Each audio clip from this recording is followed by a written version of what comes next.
No último vídeo eu deixei vocês com algumas dúvidas, na verdade, eu espero que vocês não estejam com dúvidas, porque vocês resolveram em casa, né? Mas eu deixei um monte de pergunta no final. E aí esse vídeo aqui é justamente para responder. A gente estava falando sobre divisão e conquista, falamos sobre o algoritmo de soma máxima e mostramos ali um algoritmo, né, falando sobre o problema da soma máxima e mostramos um algoritmo de divisão e conquista para resolver ele. Vai ter o card aqui em cima se você não viu. Essa aula aqui não dá para rolar sem a aula anterior. Vamos só dar uma relembrada bem rápida aqui, né? O que é divisão e conquista? Bom, é uma técnica que eu me baseio em dividir um problema em partes menores e aí depois eu vou agregando as minhas soluções nessas partes menores para uma solução única, tá? Então, no caso, né, a divisão é a parte que eu vou quebrando o problema nessas partes menores e a conquista eu resolvo os subproblemas triviais, que no caso ali da soma máxima, então, era o elemento unitário, né? E aí, os subproblemas que estão resolvidos, eu vou agregando as soluções deles recursivamente até eu voltar no nível zero ali da minha recursão, tá? E aí eu vou combinando essas soluções aí e eu chego na solução do problema geral. No caso da soma de subsequência máxima, eu posso traduzir aquela coisa mais geral nisso aqui, né? Eu divido o conjunto no meio, a gente já discutiu ali que pode ter um cara mais de um lado do que do outro se for ímpar, tá? Acha a maior soma da parte da esquerda, acha a maior soma da parte da direita, e aí eu calculo a maior soma considerando a junção das partes.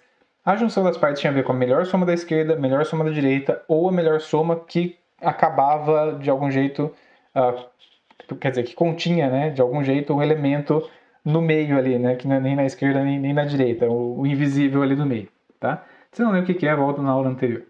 Então, tá aqui, né? A divisão e conquista, que a gente fez o exemplo, era nesse vetor, tá? Para fazer a soma máxima. E aí eu disse para vocês, bom, a gente vai dividindo, dividindo, dividindo, e a gente chega nesse monte de subproblema aí, tá? E aí eu deixei as seguintes perguntas para vocês quando eu falei sobre isso, né? Primeiro, qual que é a altura da estrutura formada por essa recursão? Desde o nível zero, que é quando não acontece nada, você só faz a pergunta ali, qual é a soma máxima desse cara, né? Até a parte que termina a divisão, né? A gente tem que pensar, inclusive, quando que essa divisão termina. No caso da soma máxima, é quando o vetor fica unitário, beleza? Quantas operações são feitas em cada nível? Se eu souber as duas coisas, eu consigo responder a terceira pergunta, que é a complexidade. Vamos por partes. Primeiro, eu quero lembrar só o seguinte. Apesar de eu ter feito esse monstrão ali no slide, né? A altura da minha estrutura aí de recursão não é isso aqui tudo, tá? Não é tudo isso aqui. É, na verdade, só esse começo que está até a linha, tá? Por quê? Porque isso aqui eu fiz a correspondência, né? Esse cara, né? Esse nível aqui, na verdade, é o mesmo nível que esse. Esse nível aqui, ó, é o mesmo nível que esse aqui, tá? É só a volta da recursão, mas eu não criei um novo nível, é só a volta da recursão, tá? Então isso tá bem implícito. Beleza, então vamos desenhar um pouquinho, vamos rabiscar um pouquinho para dar para entender como é que eu faço para responder aquelas perguntas. Vocês vão ver que é bem curtinho, é bem simples, tá? Deixa eu me tirar da tela primeiro. E aí eu queria fazer o seguinte, né? Vamos pensar aqui, né? Primeiro, qual que é o nível, tá? Então o nível eu vou chamar de NV. E aí eu vou chamar o número de elementos, sei lá, o número de células do meu vetor, tá? Quantos vetores eu tenho em cada nível, tá? E aí, beleza. Então vamos fazer o seguinte, vamos passar uma reta aqui. Aqui eu tenho nível 0, tá? Eu vou chamar esse cara de nível 0 porque, de fato, aqui a única coisa que eu vou fazer é a pergunta, né, do problema. Qual que é a maior soma de todas e tal. E aí eu vou fazer a divisão. Deixa eu fazer isso aqui um pouco mais reto. Beleza. Então aqui no nível 0, né, quantos elementos eu tenho? Ou seja, quantos subproblemas eu tenho? Eu tenho um subproblema só, tá? No próximo nível, que é o nível 1, quantos subproblemas eu tenho? Eu tenho o da esquerda e o da direita. Então eu tenho 2 subproblemas. Aqui no nível 2, eu passo a ter 4 subproblemas. Então 1, 2, 3, 4. Que é o esquerda, esquerda, esquerda, direita, direita, esquerda, direita, direita. Beleza? 4. Aqui nesse último nível, que é o nível 3, eu tenho 8 subproblemas, tá? Que é o direita, direita, esquerda, esquerda. Eu não vou ficar falando, tá? Não dá para dar nome para isso aí. Bom, o ponto aqui é a gente achar um padrão, né? Bom, se eu tivesse 16 elementos, eu teria um nível 4 aqui, né? Eu vou colocar de outra cor aqui só para, né, a gente lembrar que não faz. Eu teria um nível 4 aqui, que quantos elementos eu teria? Para cada um desses 8 aqui, eu ia dividir em 2. Então, eu ia ter 16 elementos. E assim por diante, tá? No próximo, eu ia ter 32 e etc. Então, como é que esse cara está crescendo? Bom, eu posso observar um padrãozinho que é o seguinte, né? Aqui, eu estou com o padrão do número de elementos. Quantos elementos eu estou aqui? Bom, eu estou com 2 elevado a nv, que é, nesse caso aqui, 1. E aqui eu estou com quanto? 2 elevado a nv também, que nesse caso aqui é igual a 2 elevado a 1, que é igual a 2. E assim por diante, né? Então aqui 2 elevado a nv, 2 elevado a nv, que nesse caso aqui é 2 elevado a 2, que nesse caso aqui é 2 elevado a 3, que nesse caso dá 4, nesse caso dá 8. Beleza? Isso aqui vai valer para todos sempre. Mas aí vamos lembrar, quais que eram as perguntas, né? Bom, eu queria saber qual que é a altura desse negócio. Para saber a altura desse negócio aqui, eu tenho que saber quando é que ele para. E, bom, quando ele para? Quando os meus elementos são unitários. Quando os meus elementos são unitários, né, quantos elementos eu tenho? Eu tenho NE. Desculpa, eu tenho N, tá? Que é o número total, que nesse exemplo aqui são 8. Conveniente ser 8, porque é mais fácil fazer em potências de 2. Mas o que eu vou mostrar aqui também funciona para quando não é potência de 2, visto que vai dar umas diferencinhas de arredondamento, algumas coisinhas assim, de casas decimais, tá? Umas coisas assim. Mas vamos lá, vamos por partes.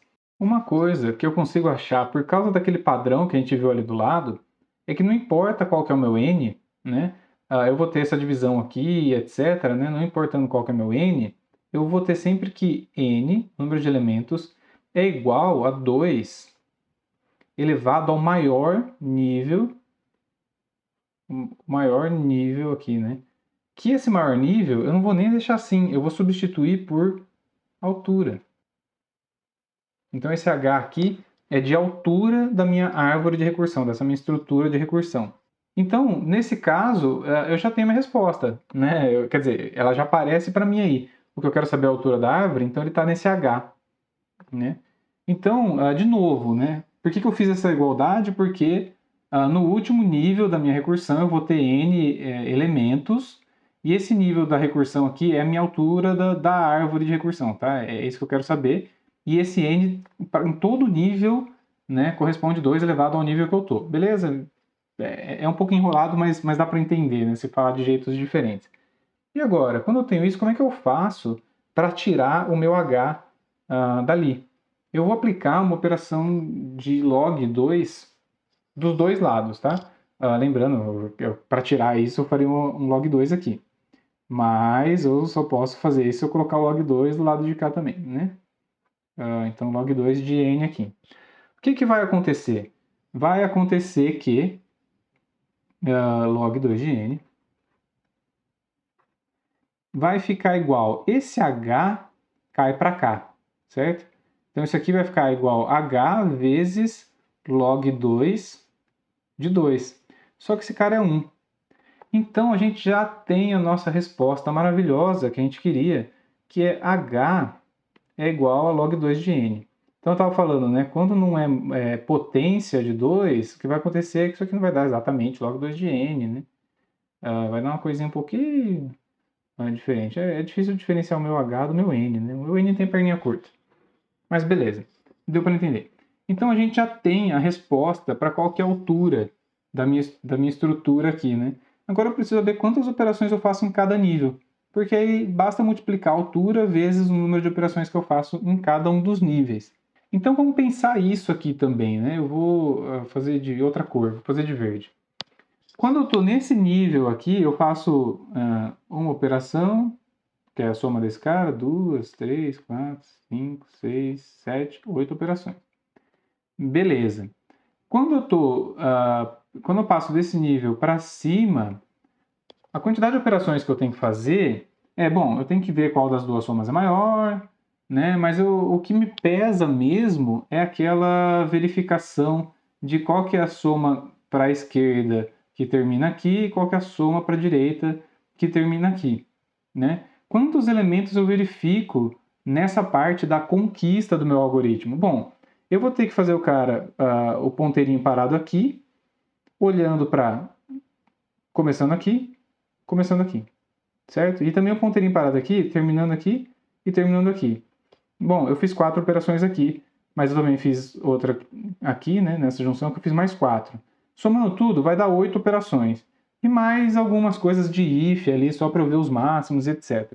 Quando eu passo desse nível para cima, também o que me pesa, né, são aquelas operações de verificar a soma que começa aqui e tal.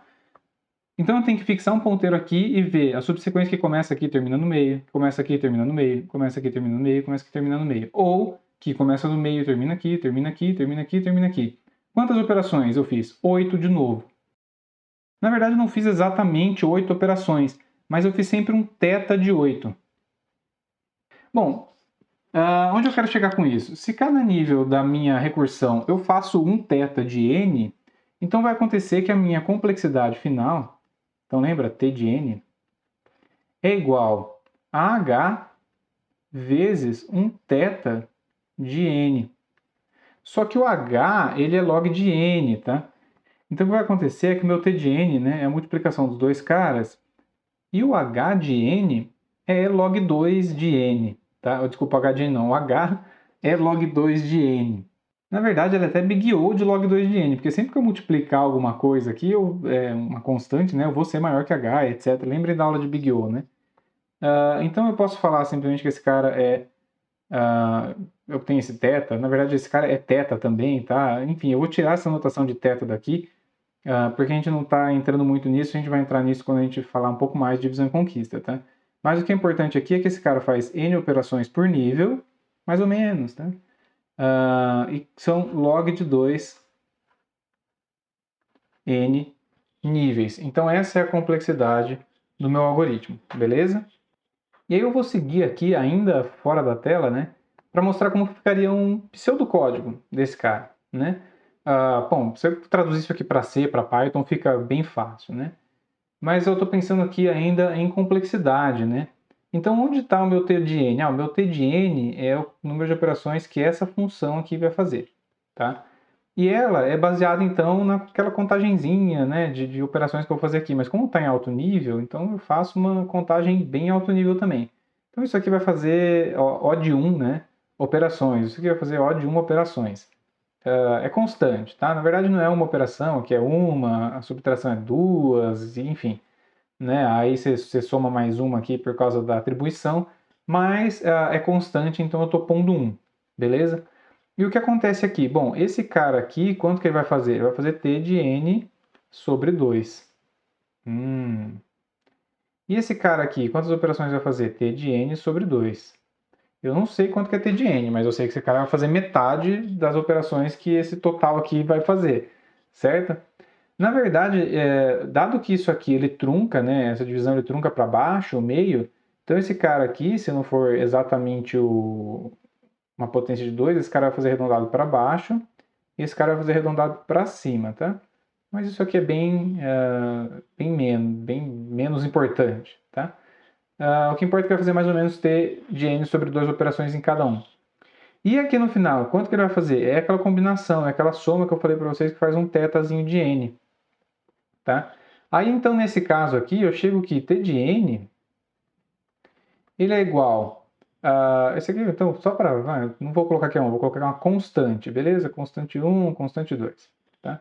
O que esse cara vai fazer, então, são duas vezes, ó, t de n sobre 2. Mais um θ de n. Eu posso colocar que é θ de n mesmo, porque é θ de n mais constante. N mais constante é θ de n, beleza?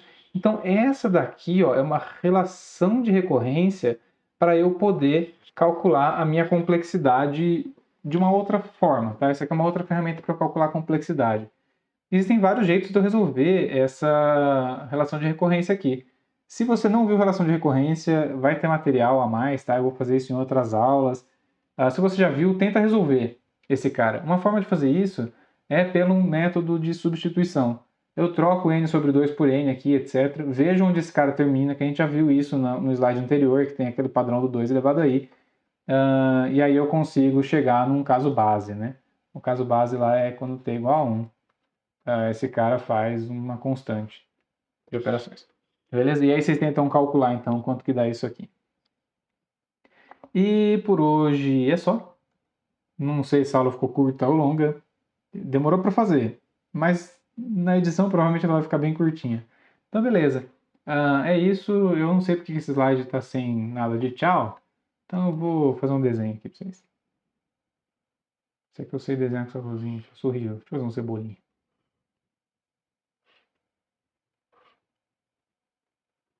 Até que não tá tão ruim assim.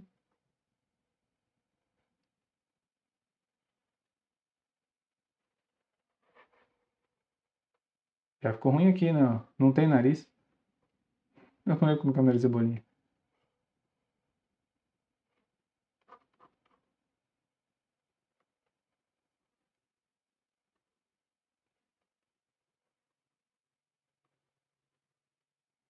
Nossa, ficou um cebolinha meio do mal, né? Tá bom. É isso.